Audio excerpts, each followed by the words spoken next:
నమస్తే మిత్రులారా, నేను మీ శ్రీనివాస్ చౌహాన్ అడ్వకేట్. మిత్రులారా, ఎఫ్ఐఆర్ ఫస్ట్ ఇన్ఫర్మేషన్ రిపోర్ట్ అలాగే చార్ట్ షీట్ను కొట్టివేసే అధికారము హైకోర్టుకు ఉంటుందా?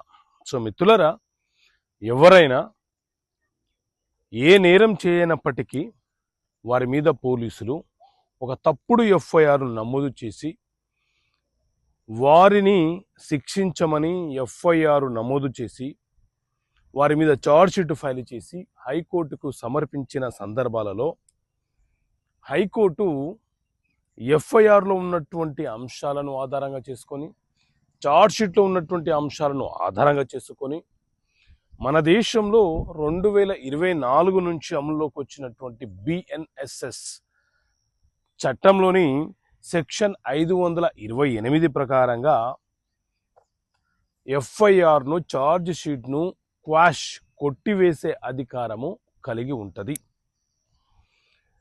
ఇక్కడ ఈ సందర్భము అంటే మనం ఎఫ్ఐఆర్ను రద్దుపరుచుకోవాలి అనుకున్నప్పుడు న్యాయస్థానానికి మనము తెలియపరచాల్సింది ఏంటి అని అంటే, కొన్ని సందర్భాలలో ఇద్దరు వ్యక్తుల మధ్య సివిల్ డిస్ప్యూట్ ఉంటుంది. అంటే డబ్బుకు సంబంధించిన వివాదమో లేకపోతే భూమికి సంబంధించిన వివాదము ఉంటుంది.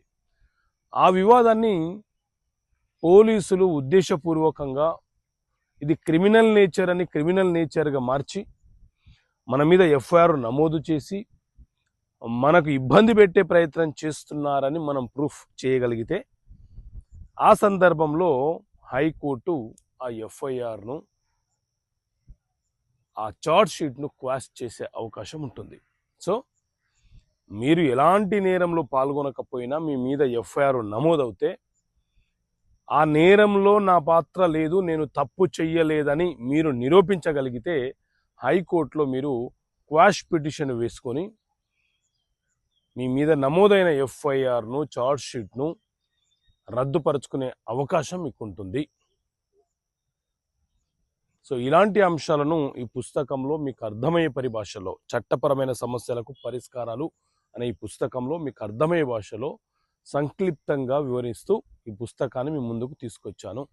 సో ఈ పుస్తకం కావాలనుకునే వ్యక్తులు ఇక్కడ కనిపిస్తున్న నెంబర్ కాల్ చేసి మా ఆఫీస్ నుంచి పొందవచ్చు.